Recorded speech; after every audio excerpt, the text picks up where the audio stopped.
কুল in কুনতুম তুহিব্বুনাল্লাহ ফাত্তাবিউনি ইউহিব্বুকুমুল্লাহ। তোমরা যদি আল্লাহকে ভালোবাসার দাবি করো, আমি মুহাম্মদুর রাসূলুল্লাহকে তোমার জন্ম থেকে মৃত্যুর আগ পর্যন্ত অনুসরণ করতেই হবে। আমার অনুসরণ করলে কি হবে? ইউহিব্বুকুমুল্লাহ, আল্লাহ তাআলা তোমাদেরকে আল্লাহর ভালোবাসার চাদর দ্বারা ঢেকে দিবে। জোরে বলে না সুবহানাল্লাহ। আল্লাহর ভালোবাসার চাদর দ্বারা। আর কি করবে? ওয়াগফিরু লাকুম যুনুবাকুম, আল্লাহ তাআলা তোমাদের গুনাহগুলোকে maaf কইরা দিবে। সুবহানাল্লাহ কয় না? আল্লাহ তাআলা তোমাদের গুনাহ maaf করবে, তোমার তওবা maaf করবে, তোমার ইস্তিগফার maaf করবে, মনের প্রার্থনাগুলো আল্লাহ তাআলা maaf কইরা দিবে। আর আল্লাহ তাআলা তোমাকে সিরাতুল মুস্তাকিমের উপর চালায়া দিবে। সুবহানাল্লাহ। ওয়াল্লাহু গফুরুর রহিম, আমার নবীর সুন্নাত মানলে আমি আল্লাহ তাআলা maaf কইরা দিব। আর আমি আল্লাহ তাআলা অত্যন্ত দয়ালু এবং মেহেরবান। সুবহানাল্লাহ। পারবো তো ইনশাআল্লাহ? সময় তো আমাকে এগোতে দিচ্ছে না। আয়াতকে সামনে নিয়ে গুরুত্বপূর্ণ একটা সুন্নতের সাবজেক্টে আমরা সামনে আলোচনা করব ইনশাআল্লাহ। মান আহাব্বা সুন্নতি ফাকাদ আহাব্বানি ওয়া মান আহাব্বানি কানা মাই ফিল জান্নাহ। তিরমিজির হাদিস, আনাস ইবনে মালিক, রাসূল বলেছেন যে আমাকে ভালোবাসবে, আমার সুন্নতকে যে ভালোবাসলো সে আমাকে ভালোবাসলো। যে আমাকে ভালোবাসলো সুন্নত মাইনা নাকি সুন্নত ছাইরা? যে সুন্নত মেনে আমাকে ভালোবাসলো, আমি রাসূল ওয়াদা দিলাম, প্রতিজ্ঞা করলাম, প্রতিশ্রুতি দিলাম, সে আমার সাথে জান্নাতে থাকবে ইনশাআল্লাহ। ইন কুনতুম তুহিব্বুনাল্লাহ, যদি তোমরা আল্লাহকে ভালোবেসে থাকো। কাকে ভালোবাসে রে? তাহলে আমরা সবাই আল্লাহকে ভালোবাসি। এই দাবিটা যথোপযুক্ত হবে, সত্যায়িত হবে, গ্রান্টেড হবে। এই দাবির মধ্যে সিল লাগিয়ে দিলেও কোনো আপত্তি নেই।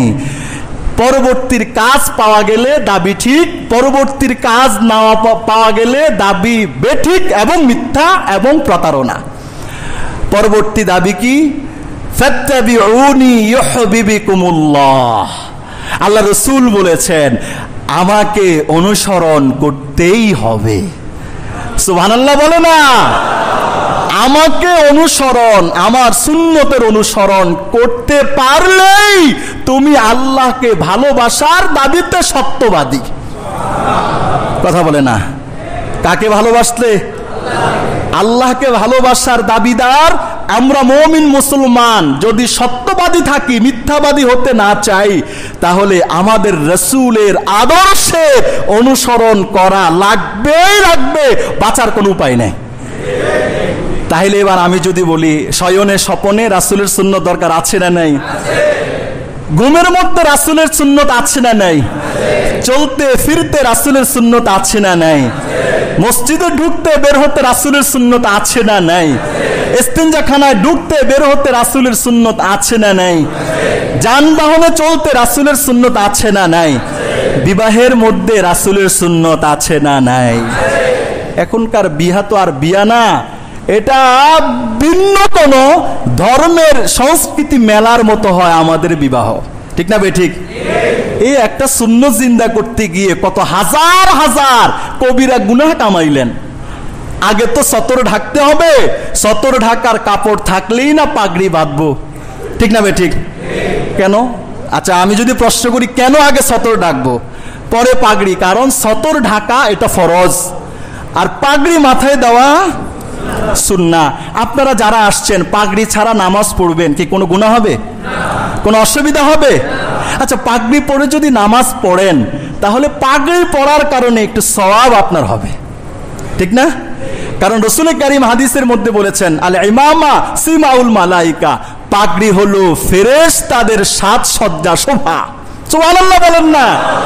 তা আপনার কি ইচ্ছে করে না আমার রসুল পাগড়ি পরেছেন, কালো পাগড়ি পরেছেন, সাদা পাগড়ি, সবুজ পাগড়ি, কি একজন উম্মত হইলাম।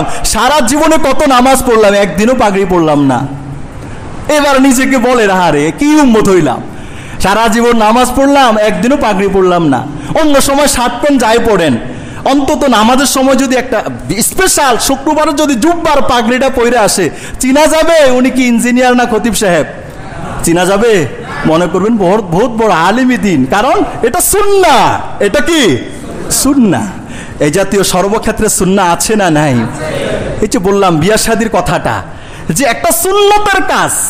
এটা কি মেয়ে পক্ষের অনুমতি নিয়ে আসবেন, আমি বলে দিব দুইজন সাক্ষীর মধ্যে অমুকের মেয়ে মোসাম্মদ জোসনা বেগমকে আব্দুল লতিফ সাহেবের ছেলে মোহাম্মদ আব্দুল্লাহকে, হ্যাঁ, এই দুইজনের সমন্বয়ে আপনি আব্দুল্লাহর কাছে বিয়া দিয়া দিলাম। দুইজন সাক্ষী আছে, বিয়া শেষ, সদবাদ জিন্দাবাদ। আর কোনো কাহিনী আছে? এই একটা সুন্নতি কাজ করলেন, একটা সুন্দর সিস্টেমের বিয়া পড়াইলেন। একটু সুন্নতকে কেন্দ্র কইরা কত হাজারো গুনাহ হচ্ছে, কবিরা গুনাহ, ডোক ডাল, গান, বাদ্য, নাচ, তেলাই। এর মধ্যে নারী কোনটা পুরুষ কোনটা পার্থক্য করাও যায়। ওরা মনে করে সুন্নত সব মসজিদে ঢুকলে আর বের হইলে, বিয়ার মধ্যে কোনো সুন্নত নাই। যেটা সুন্নত এটা করি না, যেটা কোনো সুন্নতের কাজ না ওইটা করি। কথা কয় না? বোতলের আগা কাটার পরে দাওয়াত দিলাম 500, কথা কয় না? দাওয়াত দিয়ে ওই যে আগের কাজে করলাম, নাচলাম, খাইলাম, ঘুরলাম, বেপর্দা যা আছে সবই করলাম। এটার পরে কি অনুষ্ঠান করার কি কোনো বিধান শরীয়তে আছে নাকি? কথা বলেন না? তা আমি একটু কাজ করি। এই জন্য আমার যে কথাটা, যে সর্ব হালাতেই তো মুহাম্মদুর রাসূলুল্লাহর সুন্নত আছে না নাই? সব হালাতের সুন্নত মানলে আপনি আল্লাহকে ভালোবাসনেওয়ালা, দাবিতে সত্যবাদী। আর যদি না মানেন তাহলে আল্লাহর দাবিতে আপনি এটা কি নয়, সত্যবাদী নয়, মিথ্যাবাদী। ঠিক না বে ঠিক? কুল ইন কুনতুম তুহিব্বুনাল্লাহ ফাত্তাবিউনি ইউহিব্বুকুমুল্লাহ।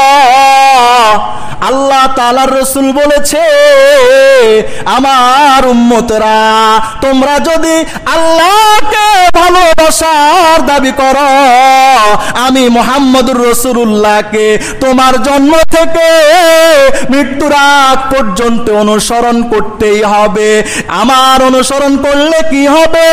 ইউহিব্বুকুমুল্লাহ, আল্লাহ তাআলা তোমাদেরকে আল্লাহর ভালোবাসার চাদর দ্বারা ঢেকে দিবে।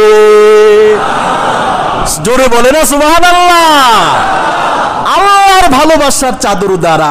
আর কি করবে? ওয়াগফির লাকুম যুনুবাকুম, আল্লাহ তাআলা তোমাদের গুনাহগুলোকে মাফ কইরা দিবে। সুবহানাল্লাহ কয় না? আল্লাহ তাআলা তোমাদের গুনাহ মাফ করবে, তোমার তওবা মাফ করবে, তোমার ইস্তিগফার মাফ করবে, মনের প্রার্থনাগুলো আল্লাহ তাআলা মাফ কইরা দিবে। আর আল্লাহ তাআলা তোমাকে সিরাতুল মুস্তাকিমের উপর চালায়া দিবে। সুবহানাল্লাহ। ওয়াল্লাহু গফুরুর রহিম। আমার নবীর সুন্নাত মানলে আমি আল্লাহ তাআলা মাফ কইরা দিব। আর আমি আল্লাহ তাআলা অত্যন্ত দয়ালু এবং মেহেরবান। সুবহানাল্লাহ। পারবো তো ইনশাআল্লাহ? সময় তো আমাকে এগোতে দিচ্ছে না। আয়াতকে সামনে নিয়ে গুরুত্বপূর্ণ একটা সুন্নতের সাবজেক্টে আমরা সামনে আলোচনা করব ইনশাআল্লাহ। মান আহাব্বা সুন্নতি ফাকাদ আহাব্বানি ওয়া মান আহাব্বানি কানা মাই ফিল জান্নাহ। তিরমিজির হাদিস, আনাস ইবনে মালিক, রাসূল বলেছেন যে আমাকে ভালোবাসবে, আমার সুন্নতকে যে ভালোবাসলো সে আমাকে ভালোবাসলো। যে আমাকে ভালোবাসলো সুন্নত মাইনা নাকি সুন্নত ছাইরা? যে সুন্নত মেনে আমাকে ভালোবাসলো, আমি রাসূল ওয়াদা দিলাম, প্রতিজ্ঞা করলাম, প্রতিশ্রুতি দিলাম, সে আমার সাথে জান্নাতে থাকবে ইনশাআল্লাহ।